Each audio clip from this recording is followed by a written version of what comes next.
always put the Dogman in like the werewolf realm. I've gotten multiple different answers of where that's actually come from.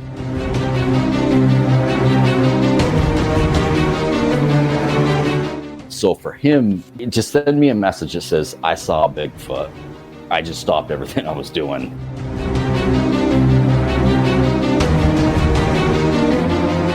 I believe if we're going to look at all cryptids, I think there's a combination of spiritual, interdimensional, extraterrestrial, and flesh and blood.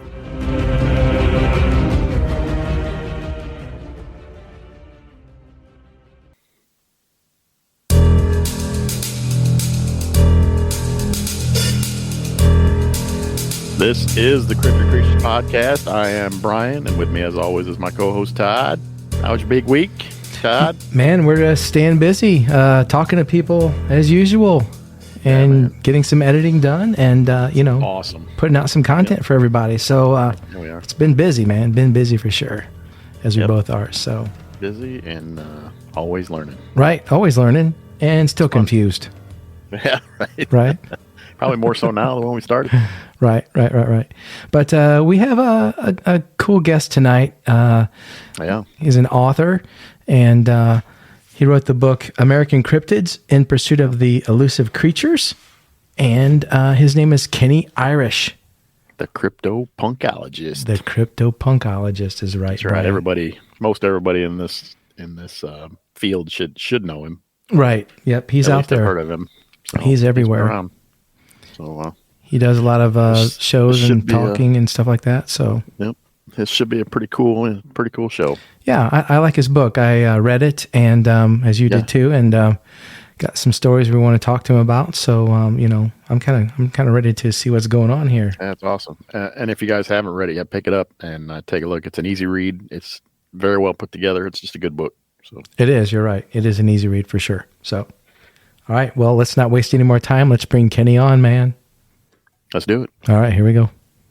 Kenny, welcome to the show, man. Hey, gentlemen. Thanks for coming on. We appreciate it. Yeah, absolutely. Absolutely. Always an honor. Right. For the listeners, you are Kenny Irish, the Cryptopunkologist. Why don't you explain that a little bit, that title? Sure, yeah. So growing up, I've always had like a major love for monsters, and as I got older, I got more into the cryptid creatures such as Sasquatch and just to name that one. And I'm a musician as well, so I've played in different bands, hardcore and punk bands, and my hair's at one point in time was a lot shorter than it is right now. I've actually got it pulled back, so that's why. Okay. So it looks the way it does. Right.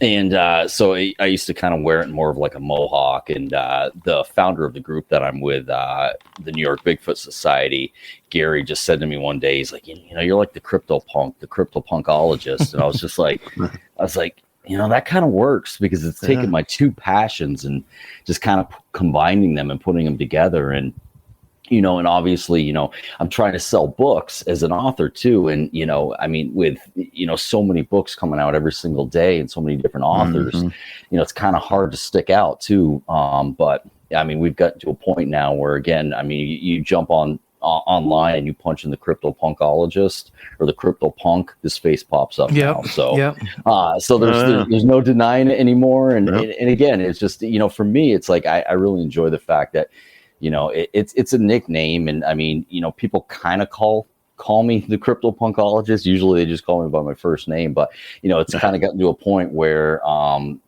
if anybody says, hey, the Cryptopunk, automatically it's me. You could say, hey, I know this guy named Kenny, a cryptozoologist, and they're gonna be like, oh, really? Like Ken Gerhard? They're gonna name everybody before me, and then but if they say no, the Cryptopunk, they're gonna be like, oh yeah, I know who that guy is. Right. So kind of helps me stick out a little bit more. So it is catchy. Yeah. When we got started in this, we're on Facebook and Instagram and all that stuff, and you just kept popping up everywhere, and we just saw you everywhere too. So we're like, we got to check this guy out, see what he's about for sure, and get him on the show. So here we are.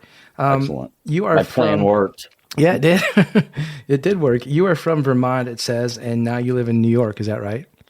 Yeah. I grew up in northern Vermont, just outside of Burlington, near Lake Champlain. And back in 2014, the company that I was with, I relocated out to just below the beginning of the Adirondacks in upstate New York. So I'm about 20 minutes south of Saratoga Springs. Okay. And so this is where I reside now. Lake Champlain. So we're talking about Champ up in that area, right? We sure are. My first love, my first monster cryptid love. Right. So you've written the book American Cryptids. Basically, you've said you have a love for this, but what inspired you to do that? It's just years and years of just different research that I've done, and just kind of getting it out of my head and getting it down on paper. But also in a way where it's not exactly what everybody else had already written or done in a sense. So I kind of, came up with my own formula with each chapter and how I kind of wanted it to flow. But that was pretty much it. I mean, I've always loved to write. I've released some other publications, but it's something I've always done and I've always enjoyed. And I can't draw to save my life, but I used to love to draw. I don't know if you guys remember, but it was back in, I'd say maybe like the late 80s, early 90s, where people would have like a jean jacket, and then they would, like, on the back of it, they'd have like a band or something, like it'd be painted on with like acrylic paints. Yeah. I actually I started doing that in high school, and I did some really good ones until I screwed up one guy's jacket. That was it. I was done after that. But so I've always kind of been into like the art side and of different types of writings and music, and if you will. Yeah, Brian and I are from that era. We were born in the 70s and grew up in the 80s and and whatnot. So we know exactly what you're talking about. We've been there. So you were there in 1986 for the birth of the Beastie Boys. Then. Oh yeah, yes, absolutely. we were. Yes, we were. Excellent. You know what's I love those guys, and I kick myself in the butt because I had opportunities to actually see them live, and I never went. Okay. Me too. So I kick myself in the butt for that now. But I don't know if you remember like the movies that they had out in the early 80s, like all the breakdancing movies. Are you kidding me? I had a pair of parachute pants, and I practiced on my parents' linoleum floor. Yeah. Yeah, so did I. I learned to break dance, but I can't remember which movie it was. I think it was Beat Street or Breakin', but the Beastie Boys were actually in one of those, and they were really, really, really young. I think they were like 16 or 17. I want to say it was so young.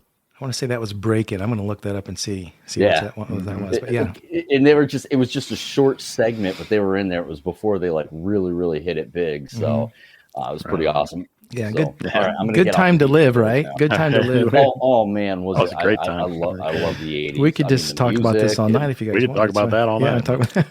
I'm game. But tell us some of your favorite places that you went here in the book to research and investigate a little bit.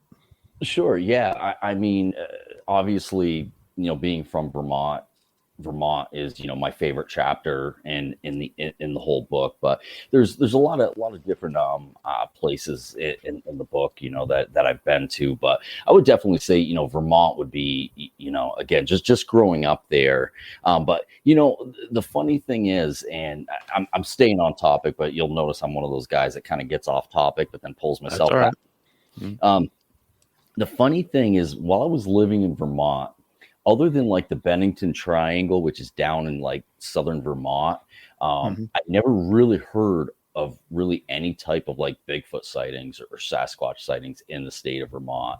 Like I heard of like the Fairfield Pigman and different things like that, but I never really heard of anything. So it was just kind of weird because when you get to like the southern end of Vermont, and then you go into like you cross over into New York and like through Whitehall and Massachusetts, there's a ton of sightings and reports there, and I'll talk to other individuals and they'll be like, oh yeah, there's so many all over Vermont. I'm like, why did I never hear about them? So it was really, really crazy because I started writing this book obviously after I left Vermont, And again, I looked into different sightings in Vermont, but I never really got a whole lot of feedback from anybody. So actually the Bigfoot sighting that I put in there in American Cryptids for Vermont, I actually had to do a lot of digging to find it more than like any other state. So it seemed to be the toughest one to find a sighting in that to put in the book.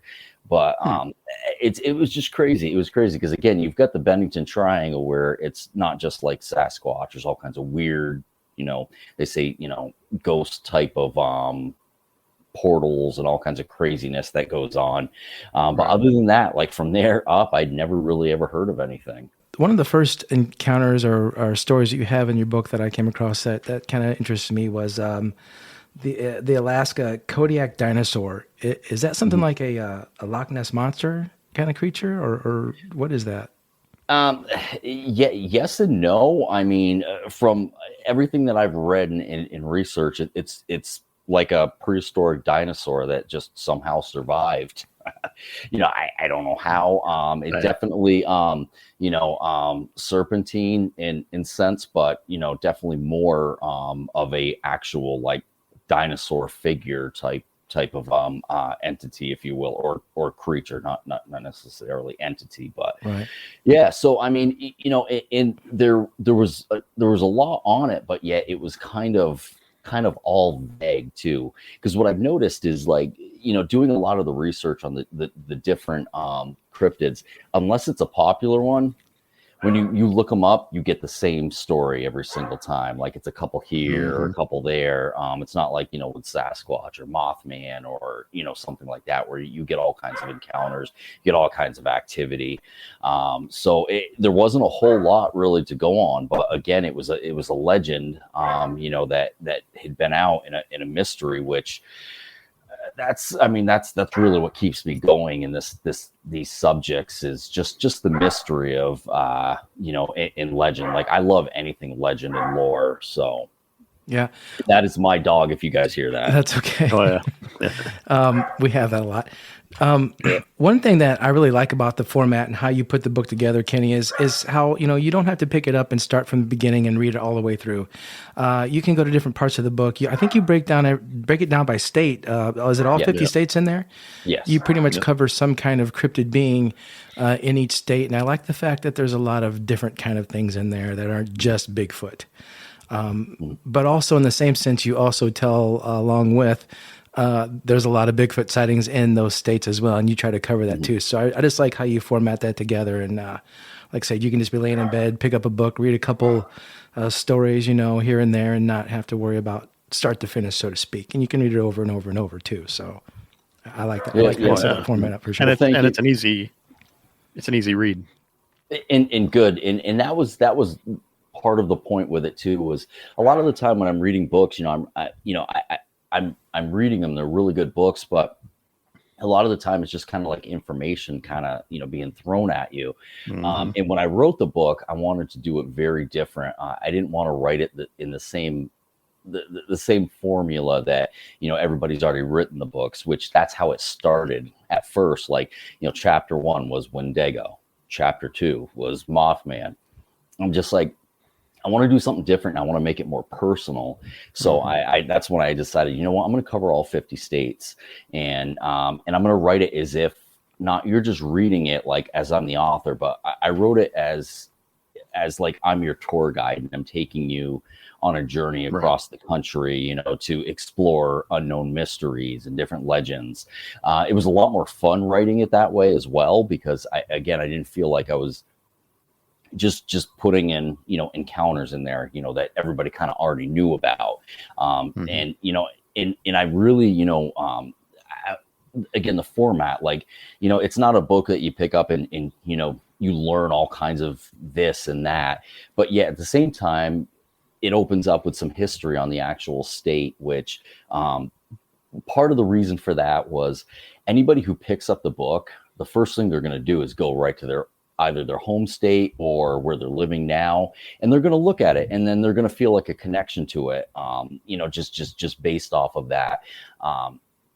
so for me, it was also making it personal in that sense. Again, where I'm taking everybody on a journey across the country, exploring the mysterious and the unknown and the legends, as well as hey, you can pick it up as a reader and actually be able to have some type of connection with it too. Yeah, and it's cool because if you're like us, we like to travel around and go to these certain spots where sightings and things have happened, and you kind of spell those out somewhat in the book too. So if you're someone who likes to travel, and you can go to each state and try to find these different creatures that you mentioned in these books.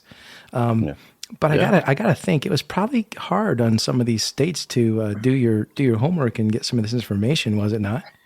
It was. I would say in the end, it didn't turn out to be as hard as I thought it was going to be, because obviously I couldn't get to all 50 states. There's just no way it was going to happen. And I didn't want to be that guy at the end of the chapter to just go on Google and go BFRO, Bigfoot sighting here, put that in there. Again, I didn't want to be that guy. So for me, it's like those really, really stuck out to me. So those are the ones that I took and I put at the end of each chapter. There were a couple that that were famous that I did use, like for Whitehall, New York, the Abear Road incident or encounter, I should say. I did use that. And one of our research, or a couple of our research areas are just outside of Whitehall. But for the most part, every Bigfoot encounter at the end of the book is one that you're pretty much not going to find anywhere else, because I literally had to do homework and get creative. And again, make phone calls, and because I didn't know how I was going to do it. Originally it was like I was closing the chapter out. Again, if it was West Virginia, because each chapter starts out with the history, then goes into some Native American history and the Native American lore, and then whatever the popular cryptid is for that state. And that's kind of how the chapter was ending. And I'm like, man, I don't know. I feel like it's missing something. It's still missing something. So I had to get really creative. And I came up with that game plan of using, instead of using Google search, using Google Maps. And then it kind of all came together after that. Cool. Awesome. Well, I've picked out a few of the stories in here I want to talk about, maybe if we can, for a little bit here. And I picked out some different kind of cryptids. I don't want to talk about just Bigfoot. Brian, when Brian and I started the show, we said, hey, we don't want to make this the Bigfoot show. We want to make it the cryptid show. Sure. So the Kentucky one, the devil monkey. What's your thoughts on the devil monkey? I believe people describing this thing as like a mix between a dog man and a Bigfoot with a tail. I don't know. What is this thing? I have no clue. And that's the funny thing is, it's a lot of the time when I get those direct questions like that, that is my answer. I don't know. I tried to put as much detail in the book as I possibly could. So anything that's in the book, that's the best that I could do. That's the best that I could come up with, and with all the information, because it was one thing, talking with people and getting witnesses, of a popular subject such as Bigfoot, but you get on the phone and you're talking to people like, hey, the devil monkey. They're like, what are you talking about? So I really don't know. A lot of the cryptids that I covered, this character, but then I was like, at the same time, I'm like, well, if that's what's out there, that's what's out there. Like, I don't, I also don't at the same time, I didn't want to elaborate and bring anything into it that wasn't raw, from where I was taking the research from. So, so yeah, again, a lot of them like the Kodiak dinosaur. What you read is what I know. Mm-hmm. That seems to be a Loch Ness monster type creature to me. Plesiosaur, whatever they call that thing. Plesiosaurs. Yeah, and it's funny too, because a lot of, when it comes to the different serpents, a lot of the time, folks will kind of say a plesiosaurus type of creature. They say that about Loch Ness as well. Which with Loch Ness, I guess I could maybe see it a little bit more, but when it comes to the Lake Champlain monster, with the plesiosaurus, its back when it's up out of the water, it would be like one hump. but a lot of folks that have witnessed Champ say that there's multiple humps. And in growing up on Lake Champlain, a lot of, the pictures that folks have showed me and a lot of witnesses, what they've explained, they always said that there were humps. That there were always humps there. So for me, I think it's, definitely more of like a snake-like serpentine creature. I believe Loch Ness is probably very similar, but, with Loch Ness, it's I've never really come across a lot of encounters where folks talk about there being, multiple humps. It's usually, something that looks Loch Ness, like the original picture. Yep. Yeah, that's what I've always heard. Some other ones you have on there is, of course, the Michigan Dog Man. I mean, you can't leave him out. I didn't dare leave him out. We've talked about that before. We have no clue what that is. I guess werewolves are real. So that's where I'm at, and I've always put the Dog Man in like the werewolf realm, because I've searched and I've talked to many different people. I've come up with many different answers, and as far as like Dog Man, I've gotten multiple different answers of where that's actually come from. So at that point in time, that's where I just simplify it and I say, you know what, I'm just going to say werewolf. Yeah, might as well. That's what I think it is. Yeah, I used to watch The Howling when I was a kid and be terrified of it, thinking, thank God these things aren't real. Thank God this is just a movie. Well, guess what? Yeah, well, I watched. I think it was The Howling a couple weeks ago. I think it was the fourth movie, where it was like a circus that came into town. I think it was a Howling movie, or the circus came into town, and I think the owner of the circus was like some type of like evil overlord or something like that, and he captured him to have him in the show, and it was really corny, but it was really cool, when he changed to the creature, watching it, and all the what's the word, the effects, the special effects that they used, especially for movies from that time. Yeah, you've got Sheep Squatch in there, of course, Lake Champlain, Champ. The book has a lot of encounters and stories in there. A ton of them. Yeah, it's very well put together. Like I said, I love how I can just pick it up and just turn to whatever state, like Indiana, our state. I wasn't sure what that would be, but you described something about a lizard man or a creature from the Black Lagoon down in Evansville that ladies had encountered down there, so that was interesting for sure. And actually, in Indiana, we've had Bigfoot encounters too. On our show already, we've interviewed quite a few people from Indiana that have had encounters, which are kind of surprising to us. But do you ever get out and do a lot of investigating, Kenny? Yeah, I mean, I'll say last year, believe it or not, we actually got out more last year during COVID than we did this year when we didn't have COVID. Well, obviously still having COVID, but things being open. But this year has just been like a total complete bust for me. Yeah.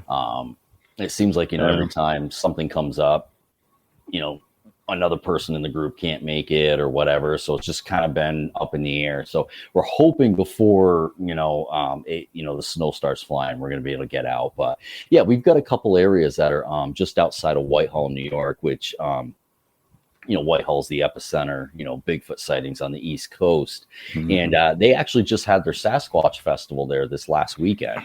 Were you there? Yeah, I saw that. Did you go to that? Yeah, it was. Yeah. I was one of the speakers there. Cool. It was a phenomenal turnout. There was a few thousand people there, and it was just it was a great time. They had filmmakers there, other researchers, other authors, like Paul Bartholomew.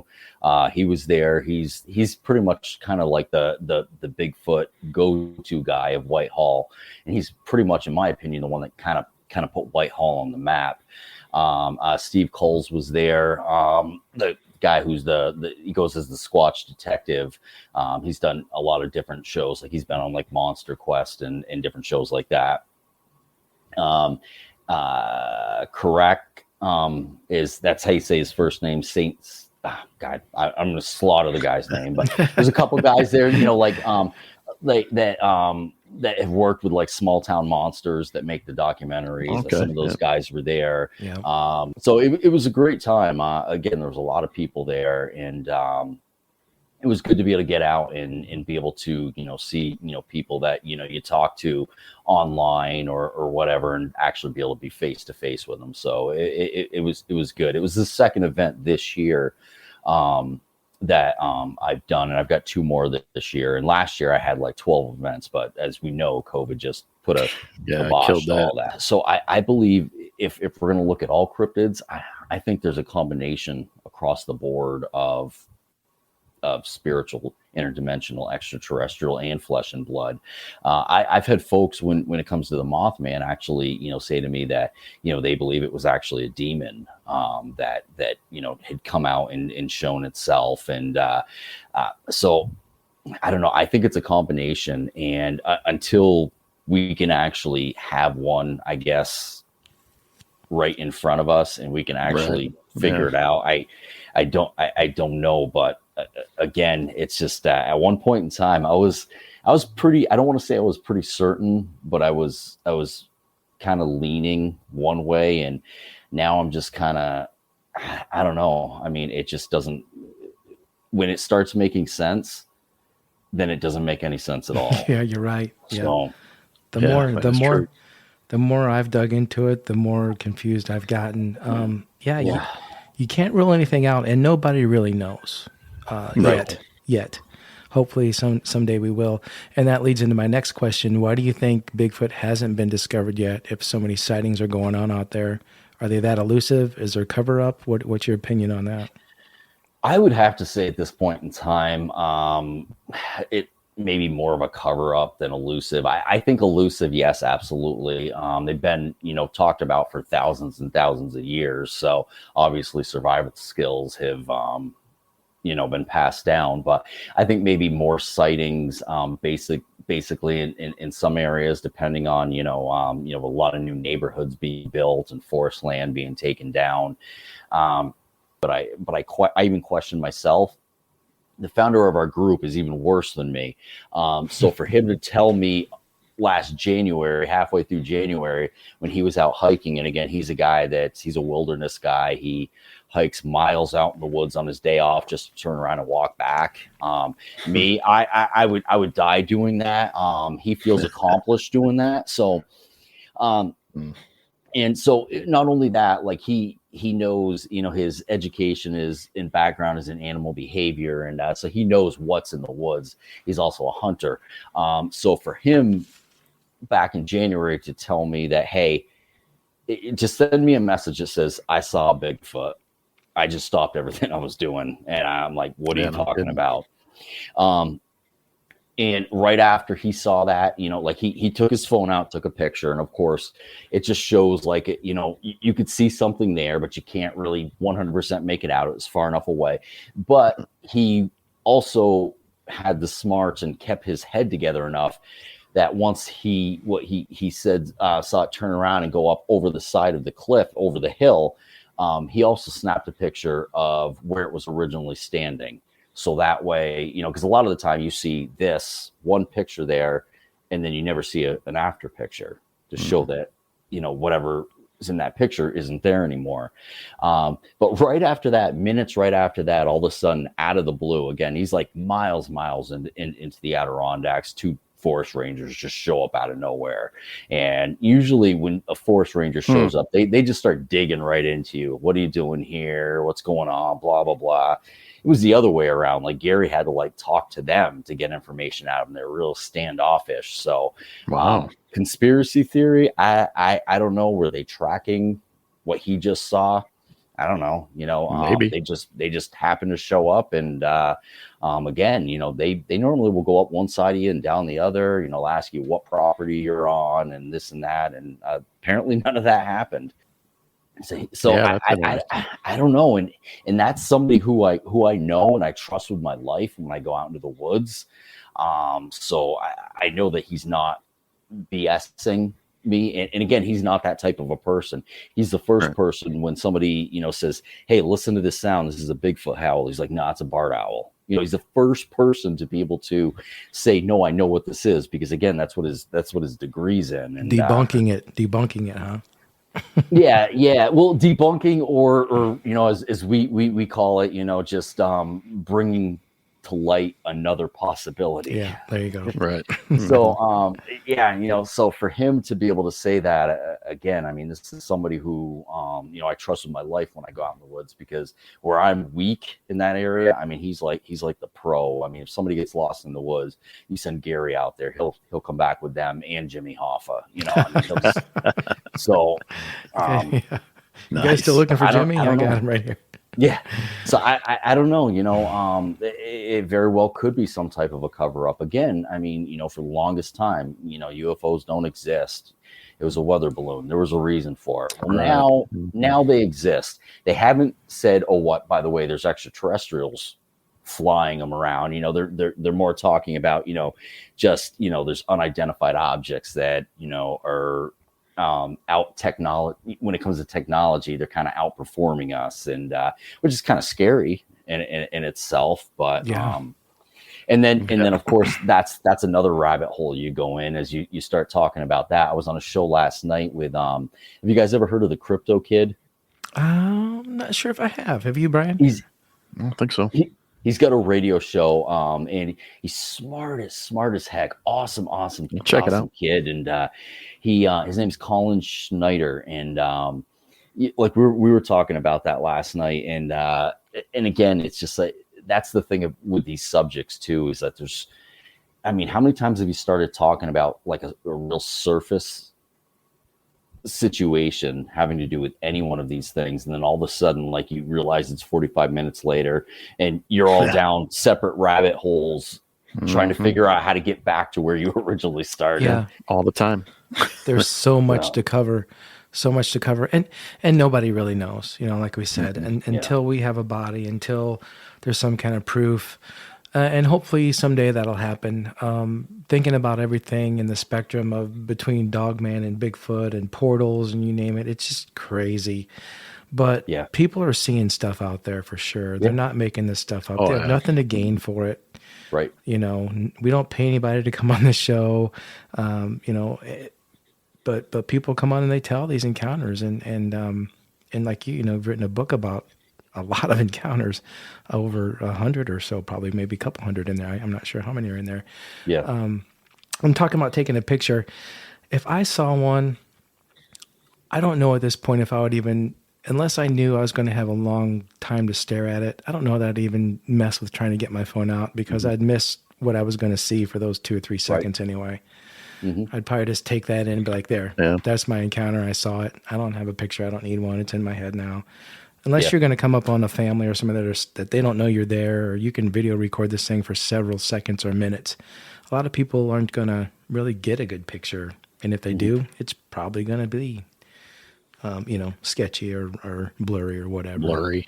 Exactly. And that's what, the picture, again, I wouldn't say it was blurry. It was a little bit of a distance away. So it was more of a blotch, I guess, if you will. And I think that probably has to do with the fact that, again, it turned around and hurried up over this hill. And, if it was a bear, Gary just would have been, I never even would have heard from him that day. But, from what he was seeing and how he explained it, and the fact that he couldn't explain it to be anything else. And again, he was in the right of mind. I mean, he's been doing it for a long time, and he was at least to a degree, when I say in the right of mind, to be able to, again, snap a picture after where he saw it to show that there's nothing there now. But, and that's the thing, when we think about coming across something like that, a lot of the time, folks will be like, oh, follow it, do this and do that. But anybody you talk to that's had a true encounter, they're going to tell you that's not that. You're trying to still process what's going on in front of you, because what's you're seeing in front of you goes against everything that you have grown up to believe and understand. And now there's something there that's just totally out of this world. And, that processing it just slows you down, because you don't know what to do. You know what you think you should do, but actually getting it done is totally different. Well, and one thing that I started thinking about was, you're right. We're not programmed to believe in these things we're told they're monsters. We're told that monsters are out there, the Wolf Man or Frankenstein or whatever, the big hairy man, the booger man. They're monsters, but they're not real. There's books about them. There's folklore about them, which is very interesting. But now you're kind of finding out that maybe these things are real, and that's why people talk about them, and that's why there is folklore and legend about these things. So, and it's a shock to think that, oh my God, monsters are real, but maybe they really are. So, well, one of the questions I get a lot is why do you think that there's so many, reports now? For me, there were reports like 20 years ago, but not like there are today. And I think some of that has to do with obviously technology and social media. But the other thing too is for instance, before I saw the show Ghost Hunters, what I understood ghost hunting to be was the show Ghostbusters, the movie Ghostbusters. And when I can't even remember what year it was that Ghost Hunters came out, like 2001, maybe 2002. And I just happened to come across it on TV, and I'm not a ghost guy. I try to avoid all that at all costs. And I'm like, what is this? So I'm watching it, and I'm like, God, people actually do this. And then all of a sudden, after that, after that show came out and the popularity, to it, all of a sudden, everybody became a paranormal investigator. And I think the same thing really happened. I mean, there were a lot of cryptid monster shows that were mainstream, but didn't make it mainstream like the show Finding Bigfoot did. Like the show Monster Quest, Doug Hishek's, the producer and creator of that show. That, I love that show. In my opinion, that's the best cryptid show ever. It is. 100%. Oh, yeah. I agree. Hands down, best cryptid show. Doug, if you're listening, you do an awesome job, and we'll get you on the show too. Definitely get Doug on the show. I actually just signed with Doug recently, so Doug's cool. representing me, and Doug's literally like my TV producer cryptid hero. I mean, again, that Monster Quest was just top of the line, top of the line. But Finding Bigfoot came out, and they had the same people in it, and they had there were characters too, very memorable. And so for a lot of people, people knew Bigfoot based off of something that they'd heard here or there, but never thought twice about it. But then started watching the show and blah blah blah. So like Ghost Hunters made ghost hunting mainstream, if you will. Right.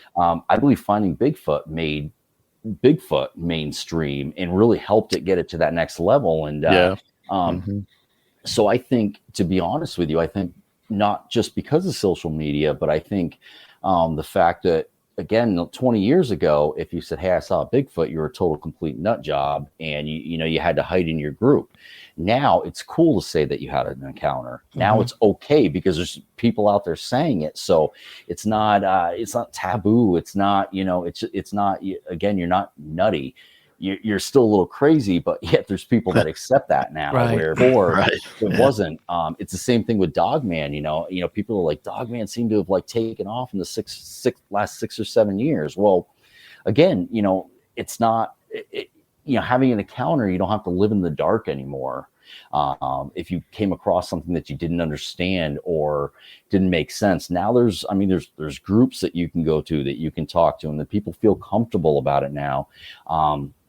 So again, say you had an encounter nowadays, it's cool, which unfortunately is kind of reckless at the same time, because now, people are going to see what they want to see, and then, say it was a Bigfoot when it wasn't. It was just a misidentification. Right. So it can become reckless. But I really believe that's probably one of the reasons why there's so many sightings now, and people are coming out of the woodwork with it, is that they're not looked at as a total complete nut job anymore. Yeah, just a little nutty. Right. Yeah.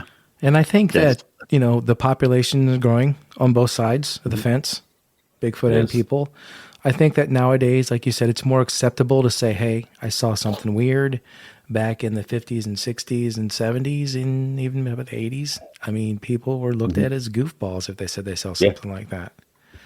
And a lot of people didn't talk about it. And I would say to this day, probably a lot of more people that do see them don't report or don't say anything to anybody and live with it for the rest of their lives, which is sad because, people, they need to know this needs to get out. And that's why we're doing the show, talking to guys like you. You're putting the book out, getting the word out there, making people more acceptable to the fact that this could really be true.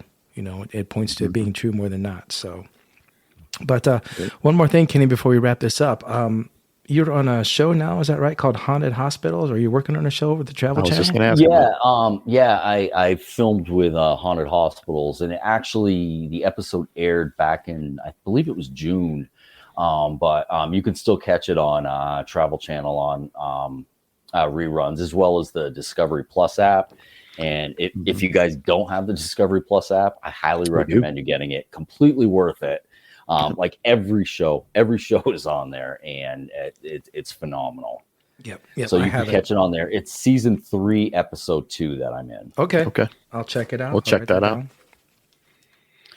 You said you got a new book coming out, or is out. You just haven't promoted. Go ahead and lay that on us. Yeah, so I also write young readers chapter books, and I released one back in 2020 through Dark Moon Press Publishing called Stanley Riker and the Bigfoot Runaround. It's about 3 friends, two boys and a girl. They're in 3rd grade, and they go to their favorite camp for the weekend. It's called Camp Daybreak, and when they get there, the camp counselor talks to them, and tells them a story about how there's been some Bigfoot sightings in the area, and because of this, their camp could potentially close down.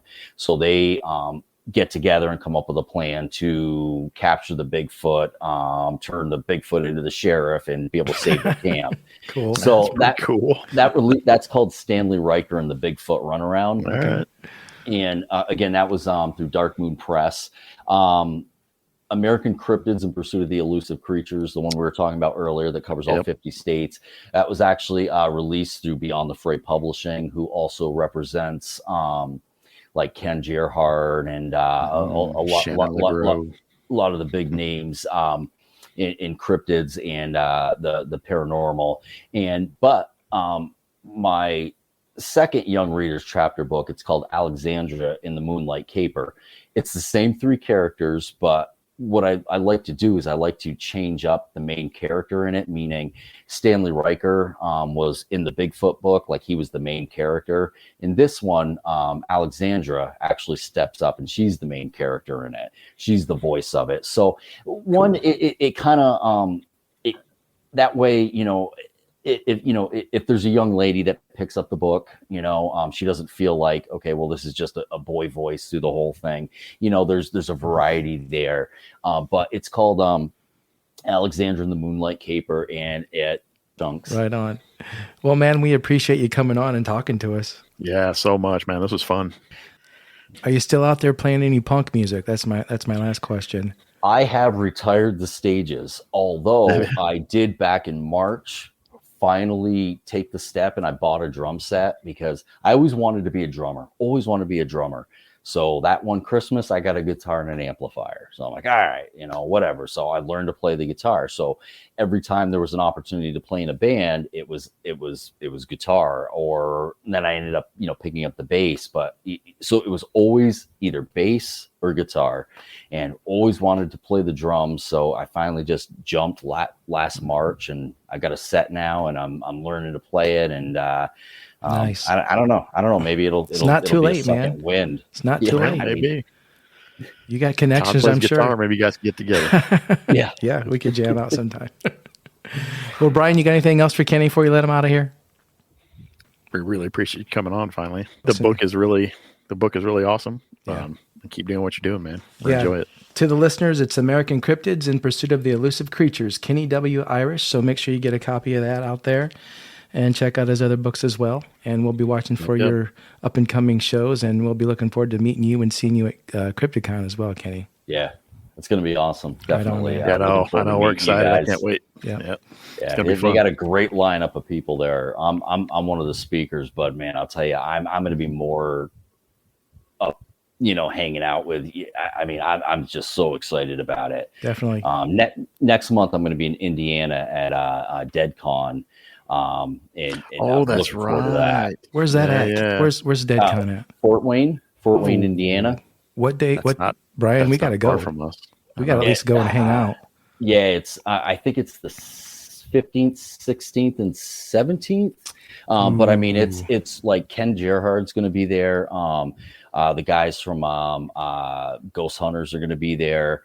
Ghost Hunters International. They're going to have the bass player from Megadeth is going to be there. A bunch of guys that played Jason Voorhees is going to be there. Okay. Some guys that played awesome. Leatherface are going to be there. Yeah, it's going to be awesome. I'm looking forward to it. Kane Hodder was supposed to be there, but he had to back out. He was one of the guys who played Jason, and he also played. Yeah, and he also played, I believe, Victor Crowley, I think the guy's name is, in the Hatchet movies. I could be wrong, but I believe he was the killer in those movies as well. So, but yeah, there's going to be so many awesome people there. Daniel Kloss is going to be there, the Hinsdale House guy. Yeah, it's gonna be awesome. I see Brian over there with a look of despair because he knows what's going to be going on. I think we're going to be in Oregon that week. Yeah. Unfortunately, Kenny, I think, but we're going to Oregon to do some investigating, Pacific Northwest. Yeah, we're going to try and get out while we're up there. But if we don't leave too early, we'll definitely can come check it out. If they do it every year. DeadCon's every year. So okay, cool. That's awesome. Cool. Right in Fort Wayne, man. We're not far. Eric Werner is the owner of Dark Moon Press Publishing and the owner of DeadCon. So he's a good guy, real good guy. So. Cool. All right. Cool. We'll check it out. Well, man, you have yourself a good one, and appreciate it again coming on. Absolutely. Thank you. We'll be in touch and we'll talk and hopefully hear some more stories from you. All right. Awesome. Hopefully we can get you back on here. Yeah, for sure. Yeah, definitely. Without a doubt. Right on, man. Okay, well, you take care and have a good one. Thanks again. You as well. Take it easy. Thanks, man. Cool, man. That was awesome talking to him. Yeah, it was. That was fun. I hope we can get him on again. Yeah. On the road. Yeah. He's been to a lot of places, talked to a lot of people, and he did his homework on writing that book for sure. Yeah, he did. Excellent book. And like you were talking about it before we got started, it's an easy read, and it's cool because it's kind of like a coffee table book. You know, you pick it up, you can flip to any story you want to, and just read that story. It takes a few minutes, and you've read it. So that's what's and it's by state too. So if you want to pick it up and go right to your state and see what's going on, it's fun. Right. Yeah. Exactly. So once again, everyone, thanks for listening. We appreciate it. As always. Couldn't do it without you guys. Right. I mean, we could, but what fun would that be talking to ourselves? Right. Hey, if you guys out there have had an encounter and you want to come on and talk to us, we'd love to have you. Email us, info@cryptidcreatures.co. Yep. You can get us on Twitter and Instagram. Facebook. And always on the Facebook. Right. So Cryptid Creatures. Yep. Check us out on Facebook. Come join our group. We do weekly episodes, obviously. So, and all that other stuff. So, Brian, thanks again for hanging out, man. Oh, yeah. Always fun. All right. Till next time. Yep. All right. See you, man. See ya.